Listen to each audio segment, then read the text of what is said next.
Hi, this is David Roberts, the staff writer for climate and energy material at Grist.org. I'm here today with Lester Brown, who, at least in environmental circles, needs no introduction. He's a researcher, author, analyst, activist, going back 30, 40 years now, and now spends his days heading up the Earth Policy Institute. How's it going, Lester? It's going well with me, Dave. It's the world I'm worried about. Well, that's the trick, isn't it? I just want to warn you, Lester, I'm coming out of a almost month-long sickness, so I can't guarantee there won't be sudden bouts of coughing at some point during the conversation. I hope you'll tolerate it. I've used enough Kleenex now that I think you might have to add a chapter about me to your next book. Okay. Excuse me, we were off for just 20 seconds there, and I missed what you just said before the Kleenex. Oh, I just said I'm just coming out of a bout of sickness. Oh. About a month long now, so really? there may be coughing at some point. Really? Oh, wow. Was it? It wasn't the swine flu, was it? It was H1N1. Me and both my children. Oh, wow. And even my cat got sick. Although I don't know if that was the swine flu or not. Cats can get it. I've read. Yeah. It's been the Book of Job up here, but really. But so let's start by you just introducing your book, first edition of which came out in 2003, called Plan B, and we're now on the fourth iteration. Just give a quick introduction to the book project. Well, the origins of Plan B are actually in Plan A, or business as usual. As most people now recognize, Plan A, business as usual, is not working too well. And so Plan B is the alternative. I think most people who track global environmental trends, for example, and many others as well, know that that the economy's environmental support systems are slowly being depleted and destroyed. And we know from earlier civilizations that when that happened, eventually the civilizations collapsed. And business as usual, we're now on a declining collapse course, and the challenge to us, to our generation, because if we don't get things turned around, the next generation may not have a chance to. So that's what Plan B is all about. The basic things we need to do to turn things around and get the world economy back on an environmentally sustainable path. Its principal components are four. 1, stabilize climate. 2, stabilize population. 3, eradicate poverty. And those two are closely related, of course. And 4th, restore the economy's natural support systems, as far as soils, aquifers, fisheries, grasslands, etc. So in a nutshell, that's what Plan B is about, and the reason we now have 4 editions is because things keep changing. We have you certainly aren't short on ambition.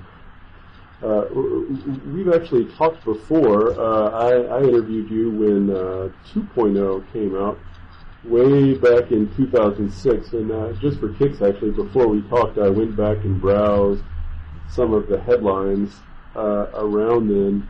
It was just after Katrina that we talked, and everybody was talking about how that was going to change everything, and that was going to be the wake-up call, and so on and so forth. And I'm wondering, what are the notable things that have changed between in these last 2 editions? What do you think are the sort of trend lines?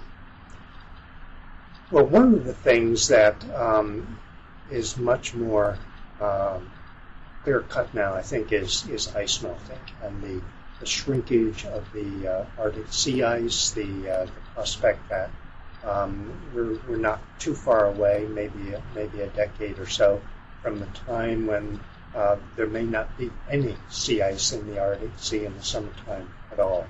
and that also means that winter ice will not recover to the extent that it has historically. People hear about ice, and it's in the news a lot, and I just feel like for most people, for sort of the average American, the notion that ice somewhere far away is melting is somewhat. Why don't you tell people why they should care that ice is melting? Well, there are a couple of important reasons.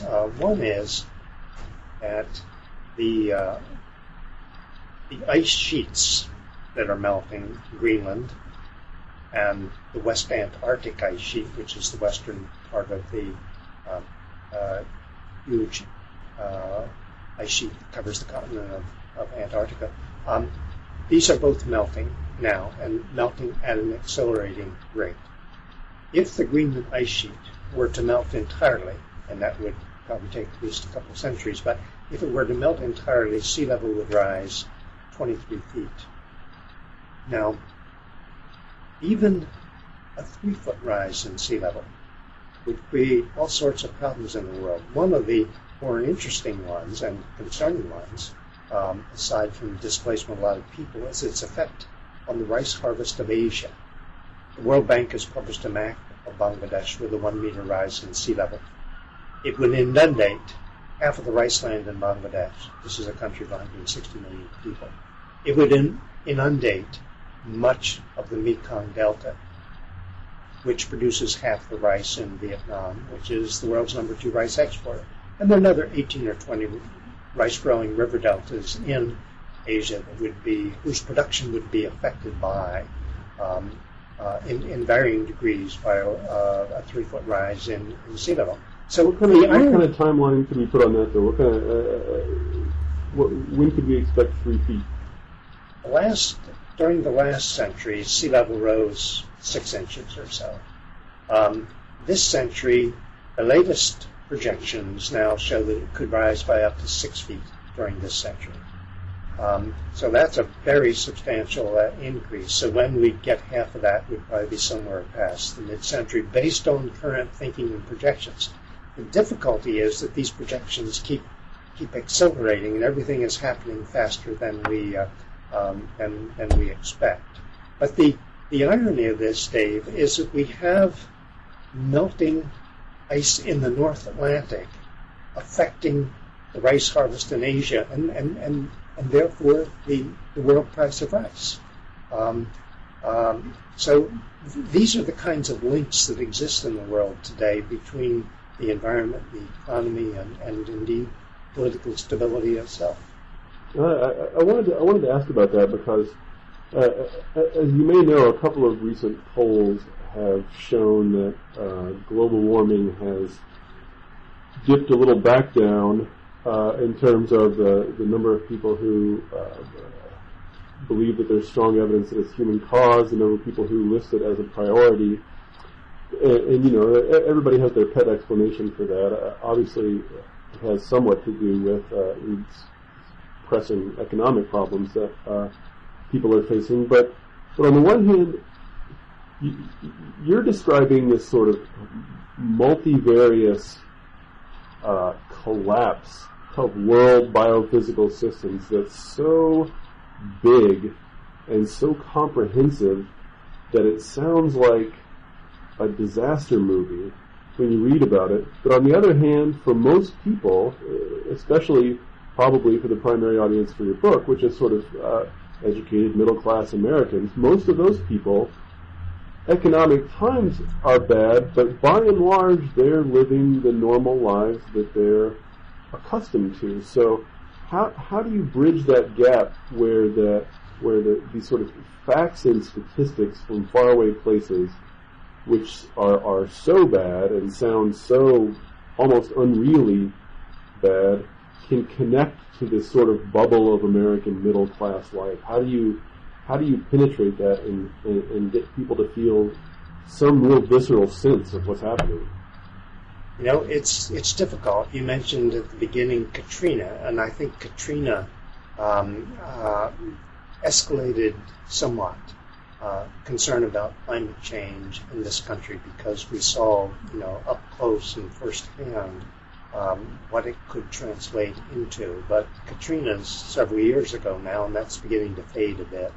And I think I saw the same polls that you did and was a bit surprised that the percentage of people that are concerned about climate change is and believe it's human-driven is somewhat lower now than it was a few years back. But I think that the thing that's probably going to wake us up is likely to be food prices, rising food prices. I mentioned ice melting of the Greenland ice sheet, for example. There's another place in the world where ice is melting, which is mountain glaciers. The World Glacier Monitoring Institute, I think it's called, in Switzerland, has just reported the 18th consecutive year of melting mountain glaciers. And the place where this is of greatest concern is in Asia, because it is the ice melt from the glaciers in the Himalayas and on the Tibetan Plateau that sustains the flow of the major rivers of Asia during the dry season, the Indus, the Ganges, the Yangtze, the Yellow River, and so forth. Now, the ice melt not only sustains those rivers, but the irrigation systems dependent on them, and therefore the grain harvest in China and India. China happens to be the world's leading producer of wheat. India's number 2, we're number 3. When we look at rice, China and India totally dominate the world rice harvest. So what happens to those rivers and their irrigation systems will affect everyone in the world. Now, there's a nightmare. You think it'll be food prices that come up and bite middle-class Americans, and that'll be their first sort of gut sense that something's changed. Yes, and on a deeper level. It could be a nightmare scenario for U.S. consumers, because if China turns to the world market for a sizable share of its grain supply, as it already has done for soybeans, and this is a country that gave the world the soybean, it will come to the United States because we totally dominate world grain exports. So we're looking now at the possibility that 1.3 billion Chinese consumers with rapidly rising incomes will be coming to the United States, buying grain, competing with us for our grain harvest, driving up our food prices. Now, historically, in a situation like that, as in the 1970s, for example, we restricted exports in order to keep domestic food prices from going off the top of the chart. But with China, we have to remember China is our banker now. Every month here in downtown Washington, the U.S. Treasury Department auctions off Treasury securities to finance our fiscal deficit. One of the big buyers is China.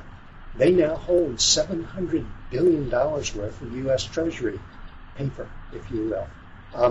And there's a limit to what we can say to our banker, like it or not. So they're gonna ask us for our grain, and we're gonna be in no position to tell them no. Like it or not, regardless of how high our food prices go, we're probably going to have to share with the Chinese. Well, let me ask you this. As I was thinking about Katrina, just before the first time we talked, and I was semi-joking about the fact that everybody said this will change everything, and this is going to be one of those epical events. But what's striking to me is how little changed. I mean, in the end, it doesn't. There was some political recrimination. Bush became even less popular. But in the end, in terms of sort of systemic changes and how we view our natural resilience and natural systems, it doesn't seem like much change. And the other example I wanted to bring up was the other time I remember sort of passed on ecological problems hitting the U.S. was the spike in gas prices during the election. Early in the election in 2007, 2008, gas prices eventually got up over $4 a gallon, and the public reaction was drill here, drill now. The public reaction was give us whatever oil is nearest us. In other words, the reaction was not to step back and say, let's rethink our social and cultural and economic systems. Let's think about how human beings are living in balance with the earth. The reaction was a kind of retrenchment and immediate sort of grasping at quite dirty short-term solutions. So I wanted to ask you: are you worried when things do start to bite? If it's food prices, if it's drought, something else? Are you worried that the reaction is going to be along the lines of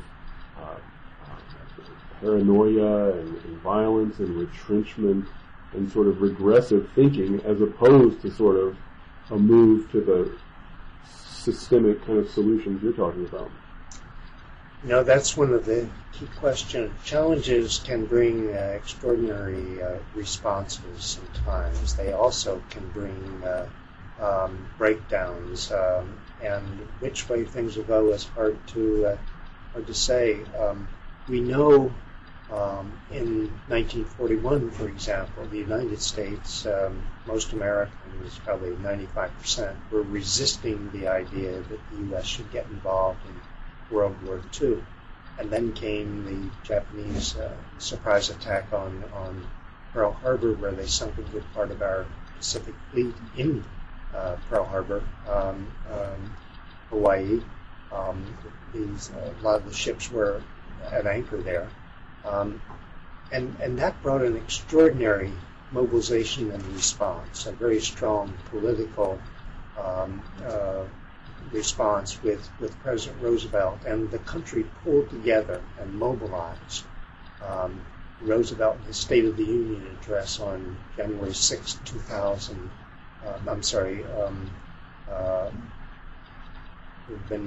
January 6, 1942, a month after Pearl Harbor, laid out arms production goals.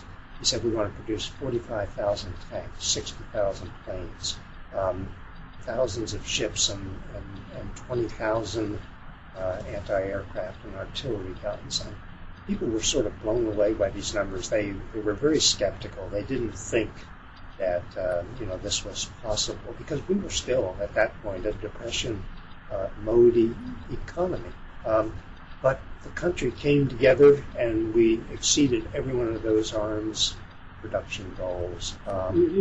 People make the World War II analogy frequently, and it's apt insofar as it represents a really enormous and fast mobilization of social resources. But on the other hand, one thing I worry about in terms of that analogy is we were attacked at Pearl Harbor, and people's natural response to being threatened is to be angry and to lash out and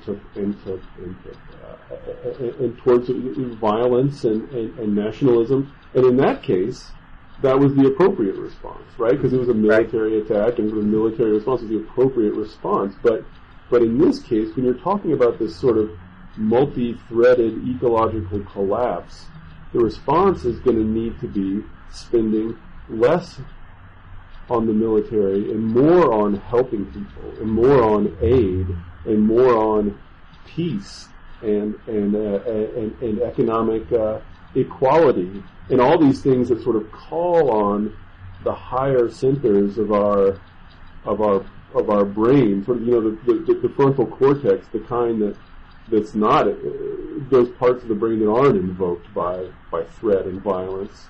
So it seems to me that what we lack is a historical parallel for that kind of response.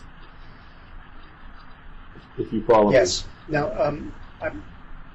I think quite a bit about this, and I go back to and read the latest thinking on the decline and collapse of earlier civilizations, and what we begin to realize is that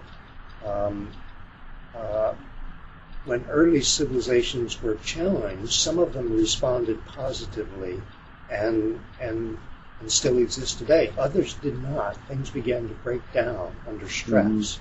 And if we look around the world today, we see the stresses on governments mounting, whether it's rising oil prices, climate change, water shortages,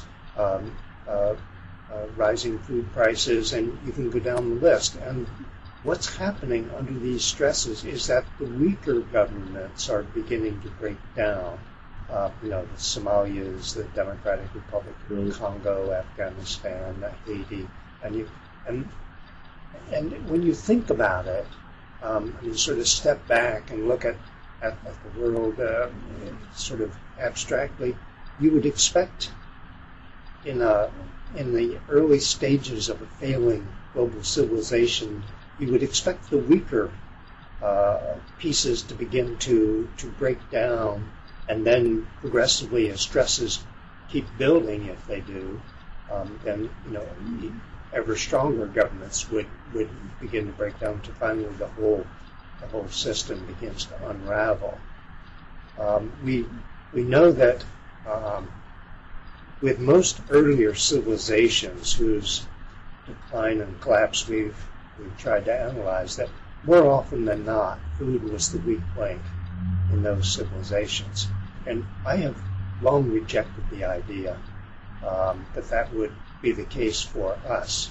But recently... Yeah, I was going to sort of mention that one thing that I think will be surprising about your book to people who aren't sort of versed in the literature of ecology and the latest in ecological sciences, there's something, I think, particularly for Americans, there's something vaguely old-fashioned about food worries. I mean, I think people sort of have it in the back of their heads that we had this green revolution, we figured out how to get higher yields, and now we have the scientists working on GMOs, and sort of food seems like almost a 19th century sort of problem. But in your book, you sort of say, it turns out that this very old and perennial problem is probably going to be the thing that ends up nailing us after all. It's going to be food after all.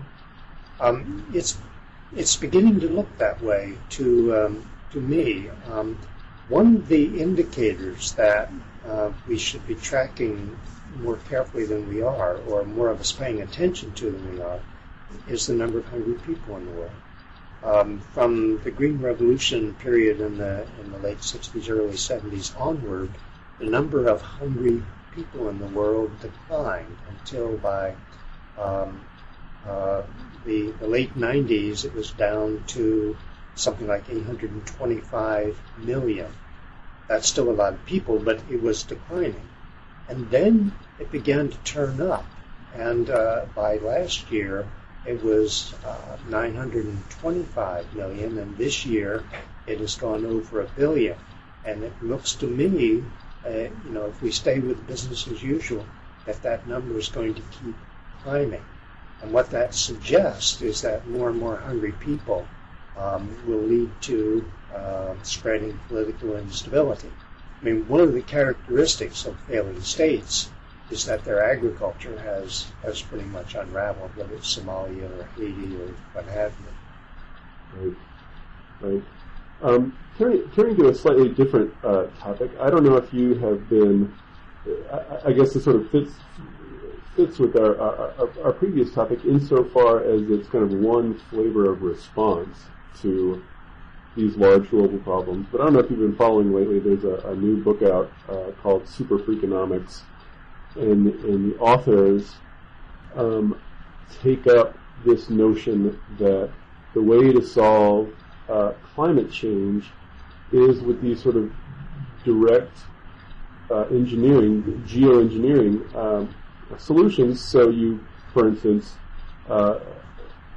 blow a bunch of sulfur particles up into the atmosphere and block some of the sun's light, cool things down, and then call it good. It's cheap, it's easy, it's reversible, and then one of the authors was interviewed, and so but the first thing I thought of when I read that was well, what about ocean acidification? It's the ocean holding most of the carbon, and it's killing the ocean. The atmospheric carbon is not even our primary problem.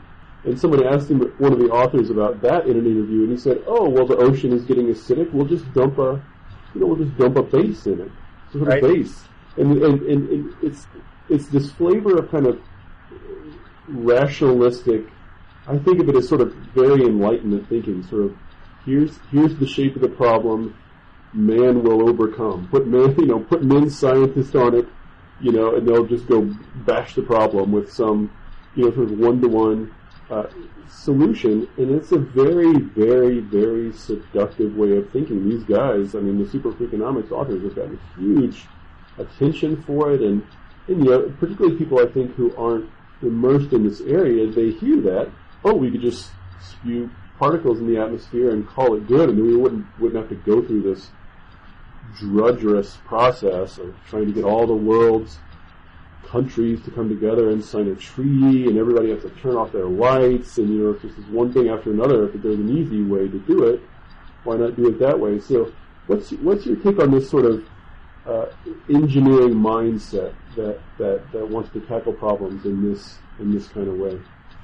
Well, one of the things that you would need to do for this to work would be to establish something approaching an international consensus that a given step 1 is needed, and 2, that it would work, and 3, that it would not work to anyone's disadvantage.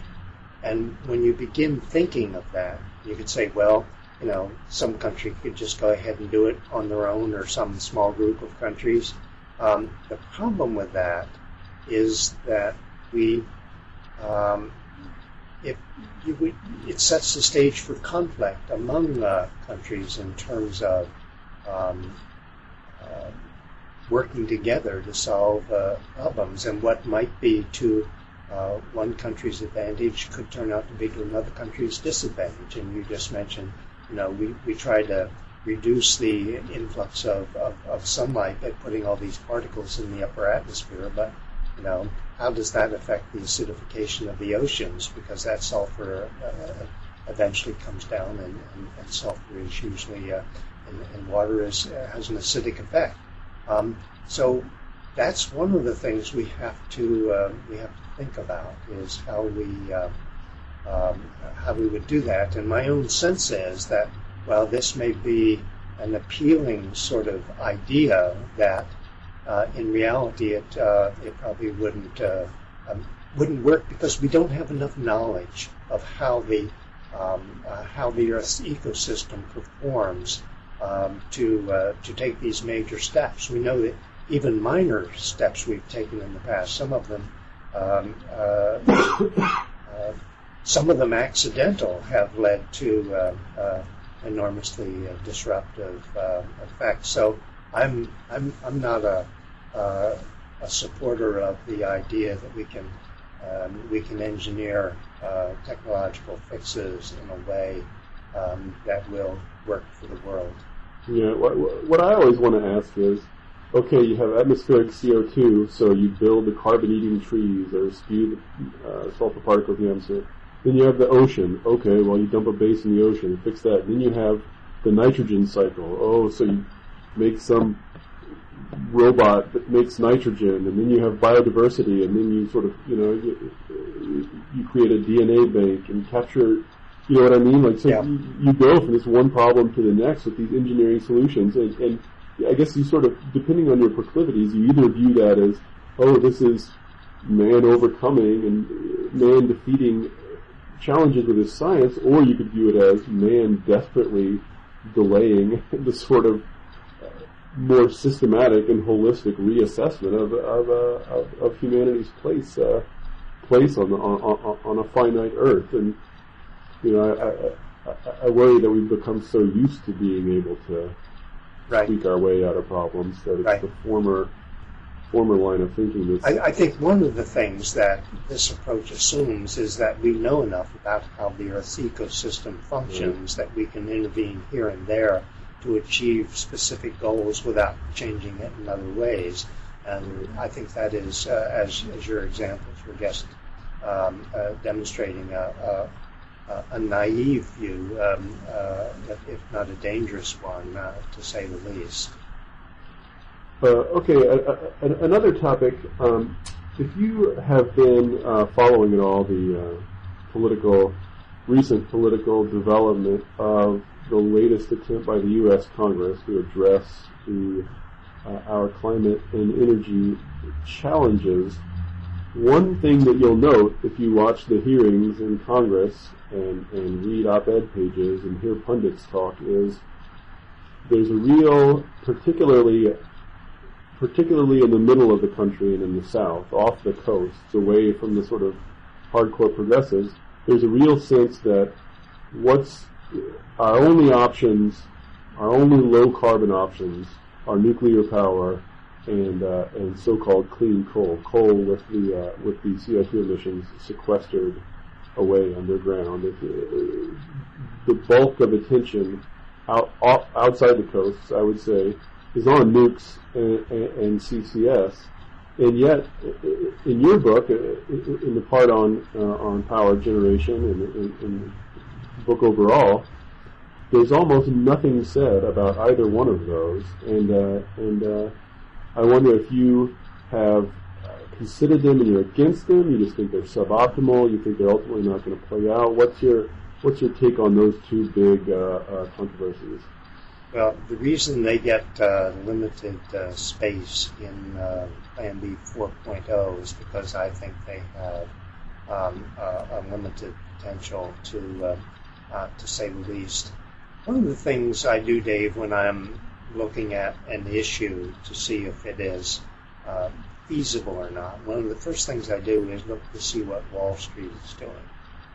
Not because I have endless confidence in Wall Street, but they do quite a bit of research and risk analysis and so forth associated with investments. And I don't think Wall Street has invested in a nuclear power plant for 35 years now. And there's a reason for that.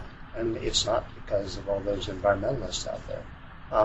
It is because of the economics.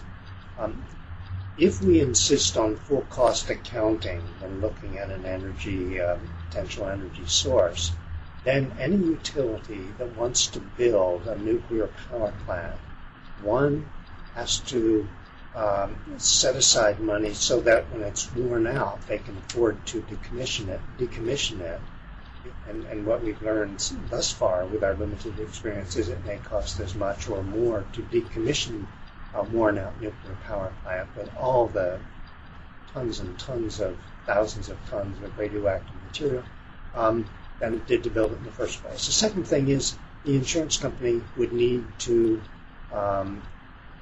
cover the cost of disposing of the waste.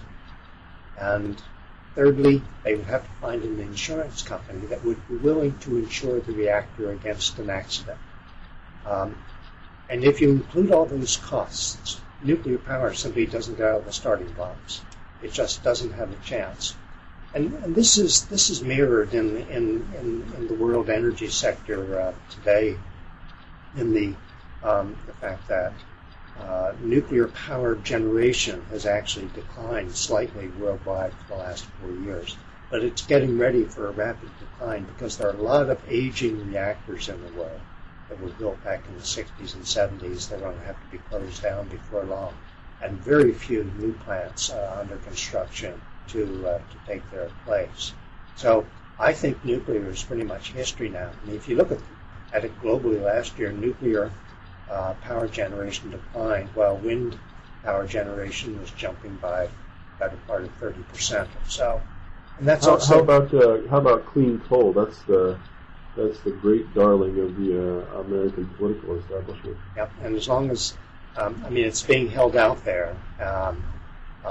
Aside from being an oxymoron, it's being held out there as a reason for staying with coal. But again, Wall Street is not investing in carbon sequestration. I don't know of a single sort of investment by Wall Street in this, and I think there's a reason for it. The cost of carbon sequestration is going to push the cost of electricity from coal up to the point where it simply will not be able to compete with the new sources of energy like wind energy, solar thermal energy, geothermal energy, all of which are on a declining cost curve. Well, what do you say to the argument then? The one sort of counter-argument to that I am somewhat sympathetic with is, someone might say, look, if the problem is as big and as urgent and as existential as you make out, then why are we letting these sort of short-term economic considerations guide our thinking? Shouldn't we be doing everything we can do with whatever we've got? And we've got a lot of coal. We've got a lot of coal infrastructure. Shouldn't we? The all of the above argument. Shouldn't we be doing everything we can do and not worrying, at least about quarterly results, financial results?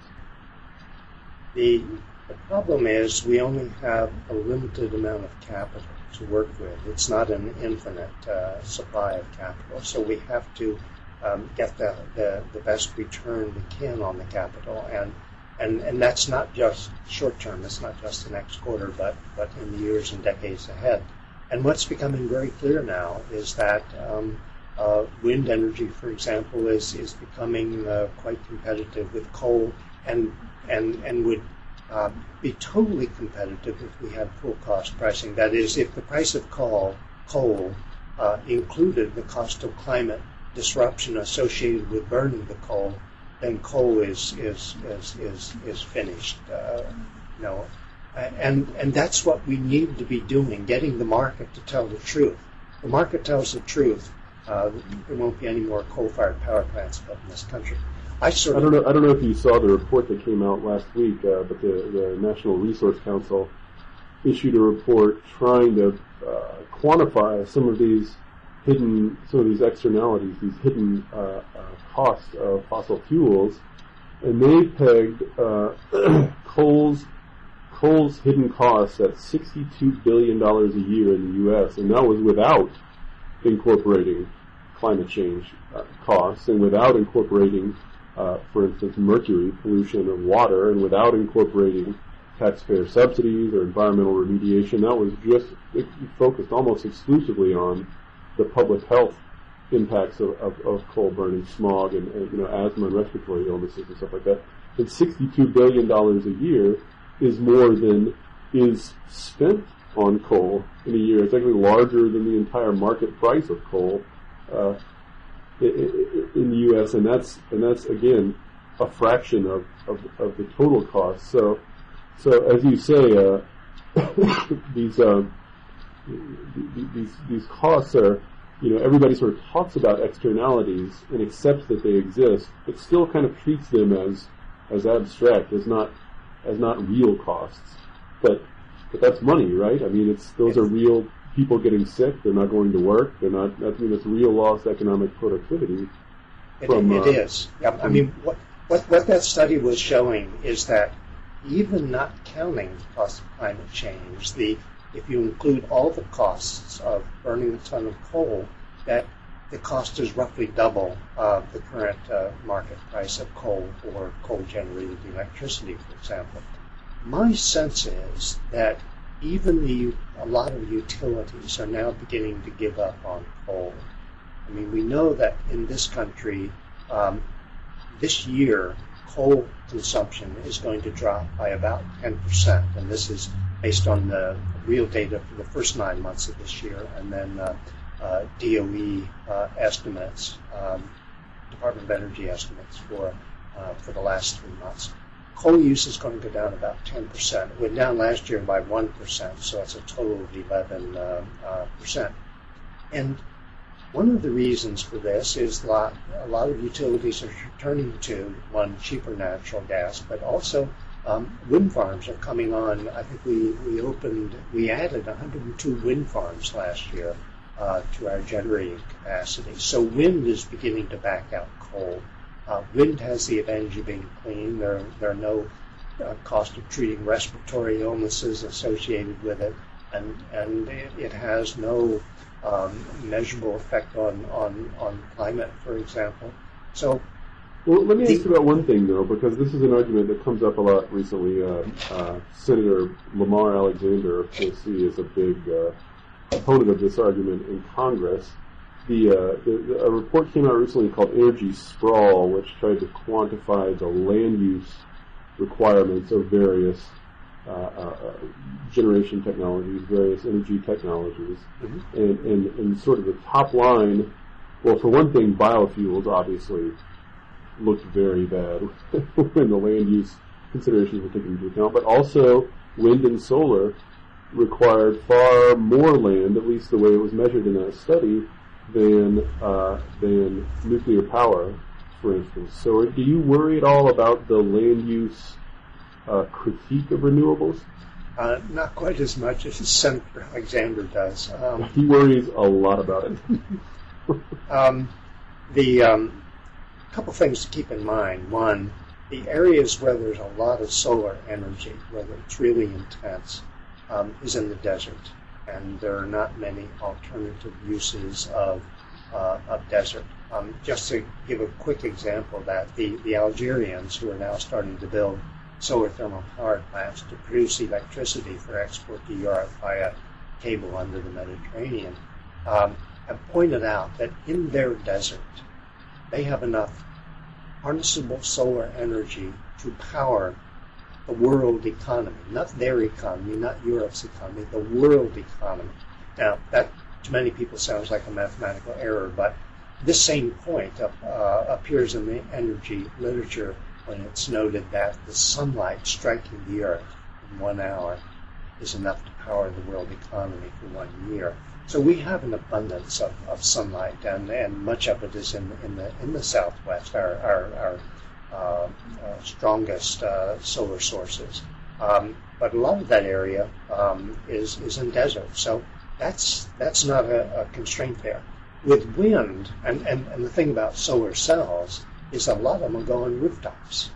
Right, yeah. I feel like people are perpetually underestimating the potential for distributed energy. I feel like that's going to be one of the kind of the surprise stories in the next 5 years or so. Is I feel like distributed generation is going to prove itself to be a lot more serious contender than a lot of people think now.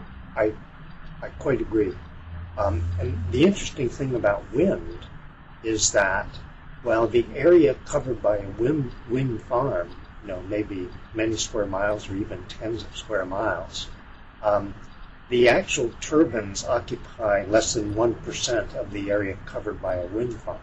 So if you're, I sort of came across this with the NIMBY problem. Here in the east where I live, there is a certain sensitivity to wind farms because they're not that far from where people live. But in the Great Plains, ranching communities compete for wind farms. When they discover a utility or a wind farm developer wants to build a wind farm somewhere in their state or their part of the country, they want those wind farms because a lot of ranchers, thousands, maybe tens of thousands, in another decade or two are going to be earning far more from wind royalties than from cattle sales.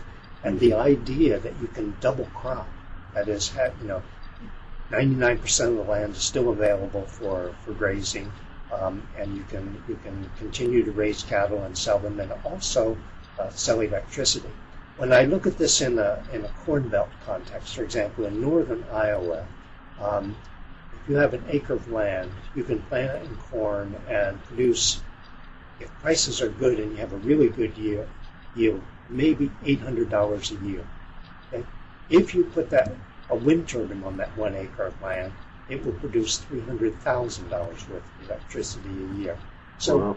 Wind is a very efficient use of land, and this is one reason why wind farms are expanding so fast. The way Amory Lovins puts it about the energy sprawl point is he said if you took 2 light poles on opposite ends of a parking lot, you wouldn't say that the light poles took up the whole parking lot either, with all this land in between. Right. One thing I hear a lot of people saying lately, and Al Gore, I don't know if you know, Al Gore just came out with his new book as well, and he held a whole long series of these salons, basically gathering experts on various solutions and technologies. For all I know, you were involved in that in some way. But one of the things he said that he found that was somewhat surprising to him is that he had been betting big on wind and on concentrated solar thermal, the big solar power plants in the desert. Mm-hmm. But he said that the presentations he heard from people involved in solar PV, photovoltaic solar panels, kind of old-fashioned solar that I think most people know about, he said he was surprised to find out just how fast those costs are falling and how fast that technology is progressing and how fast the policy and the financing, everything is coming together. And so he came out of it much more bullish about traditional solar than he had gone in. And I know the last time I talked to you, you were extremely bullish on wind and basically just said it's way ahead of solar on the cost curve and it's going to get there ahead of solar. I wonder, have you, in the last couple of years, had occasion to reassess your assessment of the sort of competitive race between those two technologies? Mm-hmm. First on Al Gore's book, I saw that point in the book where the interesting thing, as you described it, and as I think you described it, was that he was taking testimony from people in the PV industry who were, I didn't hear him taking testimony from those building solar thermal power plants. And what I find of particular interest here is that we've seen enormous advances in the solar thermal technology in recent years, one being the molten salt technology that enables you to store heat during the day and then to keep the generators going from, say, sundown to midnight. You can add another 6 hours of generating time. And that really covers the heavy load period of the day. You can't do that with PVs. So I think PVs will find a role. I think a lot of it will be on rooftops all across the country. But I think for the heavy lifting on the solar front, it's going to be solar thermal power. And if you talk with people at NREL, the National Renewable Energy Lab near Boulder, Colorado, I think they are leaning economically toward giving solar thermal the edge now. And the fact that I feel like people somewhat though undercount that if you just look at the efficiencies of the technologies themselves. Obviously, solar thermal is still going to come out ahead. But if you take a more sort of holistic view and take into account, for instance, transmission, because it's extremely economically expensive to run transmission out into those places in the desert you were talking about, but it's also turning out to be quite politically difficult, because you have some resistance from environmentalists who want to protect desert ecosystems, but also just the U.S. grid, as I'm sure you're painfully aware, has got dozens of these overlapping regulatory authorities and funding mechanisms, and it's just really, transmission is very difficult, and the thing about PV tends to be that you can build it at almost any scale, so you can put it near where power loads already are and avoid the transmission problem. I don't know if that's always incorporated into these comparisons. Yeah, it seems to me that it's not an either-or case.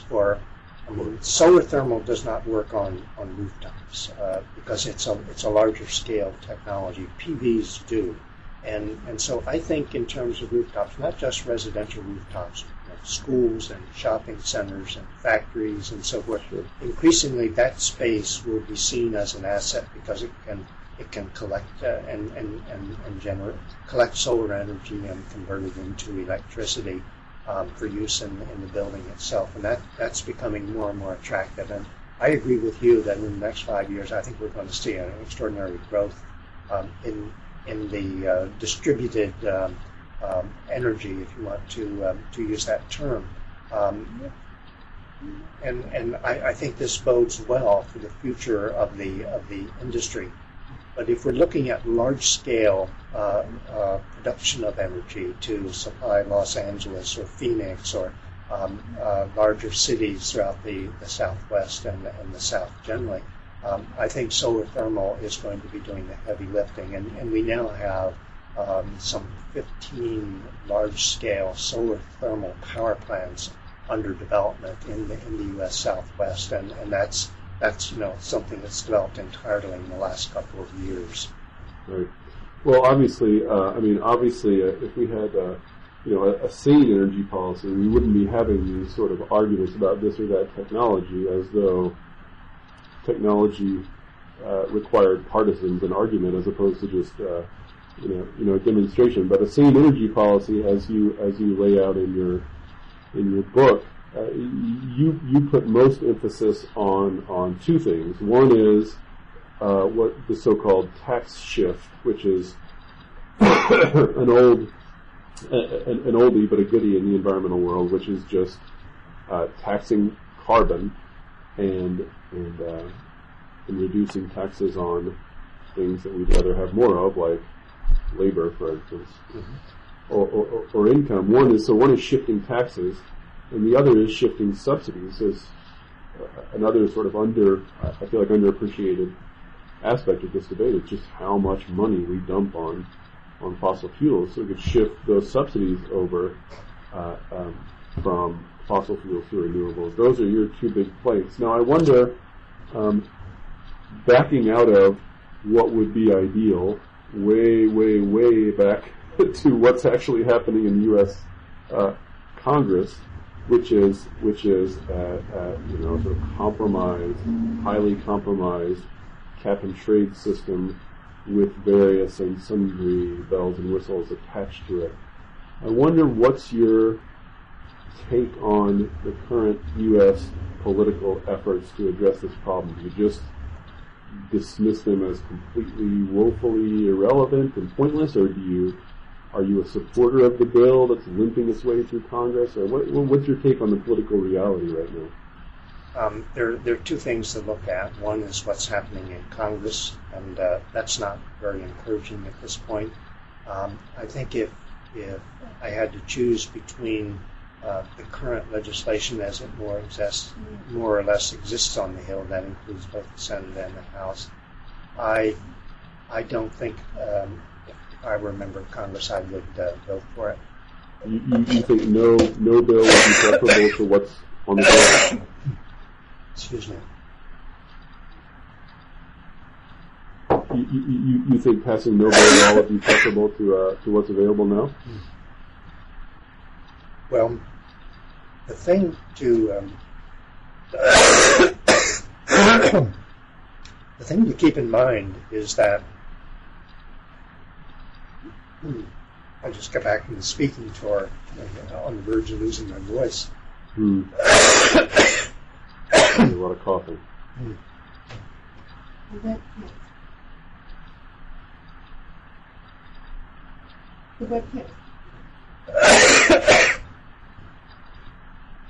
Well, since to fill the time while you're coughing, I mean, my take on the political reality right now is that we're sort of stuck in the sense that I've yet to hear people make a convincing argument that we can tackle this problem without some sort of federal policy, without some sort of agreed upon national policy.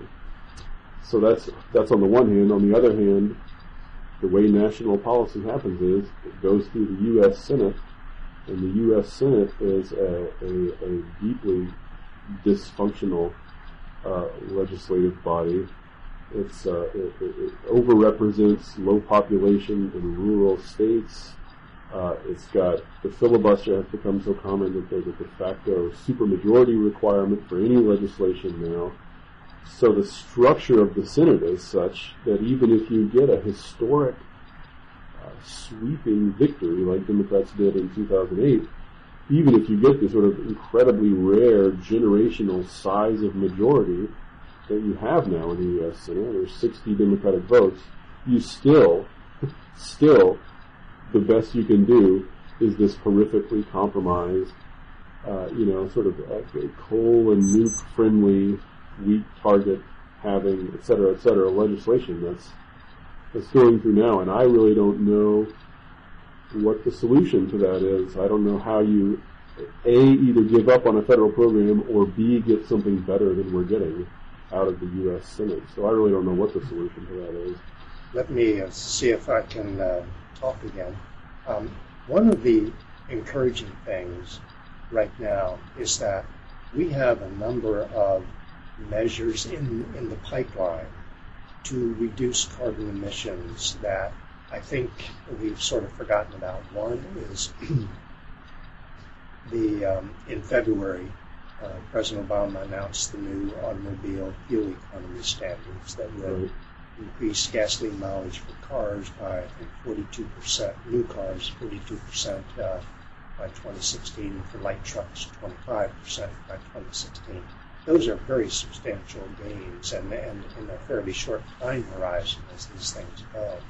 The second thing is that we have the appliance efficiency the appliance efficiency standards that are very substantial. What most people are not aware of is that for many years now, when Congress passed legislation to raise appliance efficiency standards, they did not include the Department of Energy did not translate that legislation into regulations that could be used by appliance manufacturers to increase the efficiency. So one of the early things that Obama did after taking office was to issue a directive to the Department of Energy to convert all that backlog of legislation into regulations that would actually affect the manufacture of appliances and raise their household appliances and raise their efficiency very substantially. So those are two major things already on the books, and these are and there are more. For example, the U.S. A third major one, of course, is the incentives and the extension of incentives for investing in wind and solar, geothermal, and energy efficiency and so forth. Fourth, the federal government itself has adopted or will shortly adopt goals for reducing carbon emissions. And the President has asked each department of government to come up with its own plan to do this. Now, what this does is create a competition among government departments and agencies, because no one wants to be at the bottom of that list in terms of what they're planning to do. And then finally, just I think 3 weeks ago, Lisa Jackson at EPA announced that in the future the government would require all businesses above a certain size, I mean well above the mom and pop size, but the big ones that dominate the economy, all to do an annual carbon footprint. And I believe this data will be publicly available.